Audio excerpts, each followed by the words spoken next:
अस्सलाम वालेकुम रहमतुल्लाहि वबरकातुहू। आज हम आसाबी उजलाती तहरीक की दवाई का सिलसिला स्टार्ट कर रहे हैं।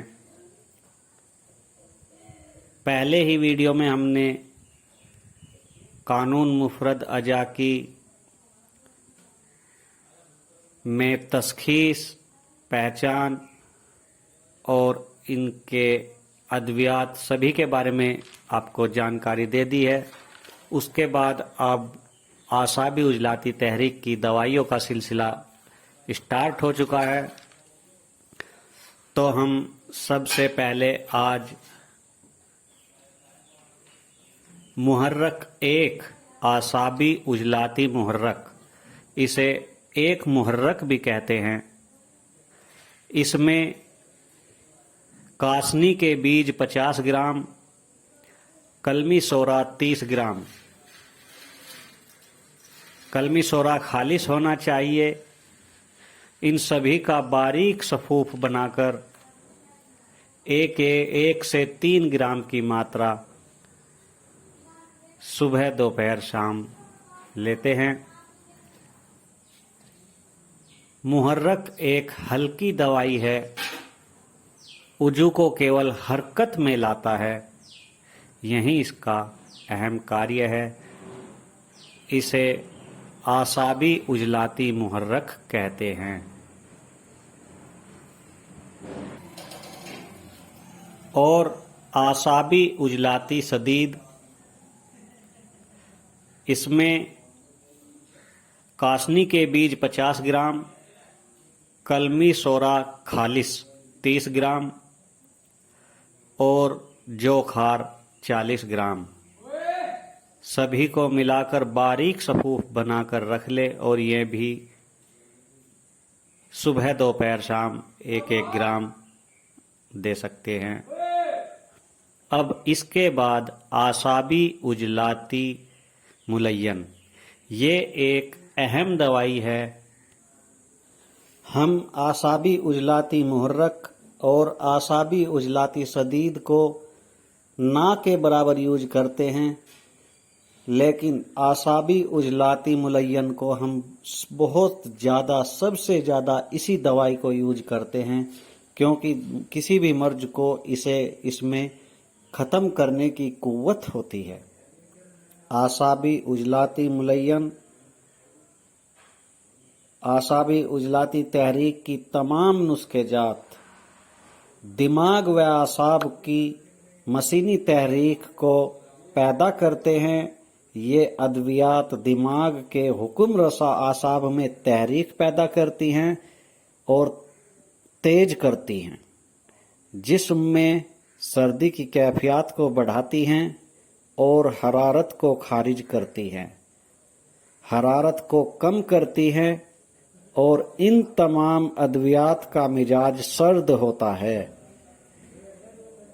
एक मुलय्यन यानी के आसाबी उजलाती मुलय्यन, इसी को हम एक मुलय्यन कहते हैं।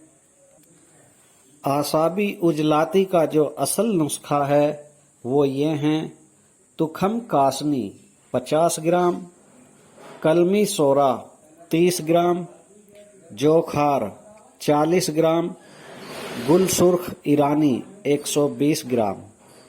लेकिन दोस्तों, इसमें कलमी सोरा और जोखार ये हैं खालिस नहीं मिलते। जोखार में नमक मिला हुआ आता है जो ब्लड प्रेशर को हाई कर देता है। इसलिए इसका दूसरा नुस्खा इस प्रकार है, जो हमारे उस्ताद मोहतरम हकीम फरहान निजामानी ने हम सभी को बतलाया है, और वे ये हैं, इस नुस्खे का नाम उन्होंने आसाबी उजलाती जदीद रखा है। इसका नुस्खा इस प्रकार है: तुखम कासनी 50 ग्राम, अजवाइन खुरासानी 30 ग्राम, धनिया खुश्क 40 ग्राम और गुल सुर्ख ईरानी 150 ग्राम। इन सभी का बारीक सफूफ बनाकर 500 mg का कैप्सूल भरे और इसको एक एक कैप्सूल दिन में 3 से 4 वक्त दूध या पानी से दे सकते हैं। इसका हम सफूफ भी प्रयोग में ला सकते हैं, मरीज को दे सकते हैं। 500 mg की मिकदार में 3 से 4 बार दूध या पानी से दें। इस नुस्खे का मिजाज बहुत ज्यादा सर्द है। ये सिर्फ गर्म मिजाज वालों को ही दी जा सकती है। केवल ये नुस्खा गर्म मिजाज वालों को ही इस्तेमाल करवाया जा सकता है। इस नुस्खे का इस्तेमाल गुदी उजलाती मिजाज वालों को, उजलाती गुदी मिजाज वालों को और गुदी आसाबी मिजाज वालों को इस्तेमाल करवाया जा सकता है। इन तहरीकों के अलावा किसी भी तहरीक में इसको इस्तेमाल नहीं करवाया जाता, क्योंकि बहुत ज़्यादा इससे नुकसान होने का डर रहता है। इसलिए सबसे पहले तशखीस दुरुस्त होनी चाहिए। इस नुस्खे को आप इस्तेमाल तभी करवा सकते हैं जब आपकी तशखीस दुरुस्त हो।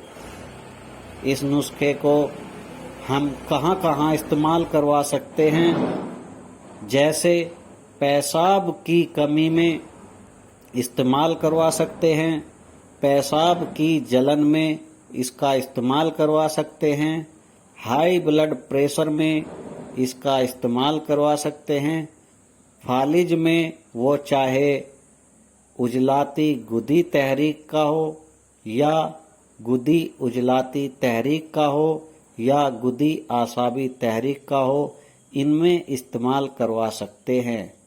दिल घबराहट, गर्मी हरारत की वजह से हो, अगर दिल में घबराहट हो, गर्मी की वजह से हो, हरारत की वजह से हो, दिमाग सुन्न सा रहता हो, खाली खाली सा महसूस देता हो और गर्मी हरारत की वजह से ये होता हो, जिसका गर्म रहना वहाँ पर इस्तेमाल करवा सकते हैं।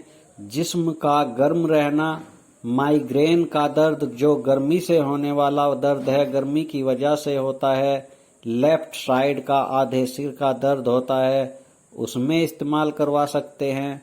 और यह दर्द सूरज निकलने के बाद शुरू होता है। ब्लड प्रेशर हाई की वजह से नींद की कमी हो जाती है, उसमें भी इस नुस्खे को इस्तेमाल करवाया जा सकता है, लेकिन तशखीस दुरुस्त होनी चाहिए, तभी ये नुस्खा काम करेगा। तो दोस्तों, हमारे चैनल को आप लाइक करें, सब्सक्राइब करें और शेयर करें। आपका एक लाइक, आपका एक सब्सक्राइब हमें नई वीडियो, अगली वीडियो बनाने की एक नई प्रेरणा देता है। और आप लाइक करें, हमारे चैनल को सब्सक्राइब करें और शेयर करें, जिससे दूसरे लोगों को भी इस वीडियो का ज़्यादा से ज़्यादा फ़ायदा हो और तुम्हारा हमारा सदका जारिया बने। अस्सलाम वालेकुम रहमतुल्लाहि व बरकातुहू।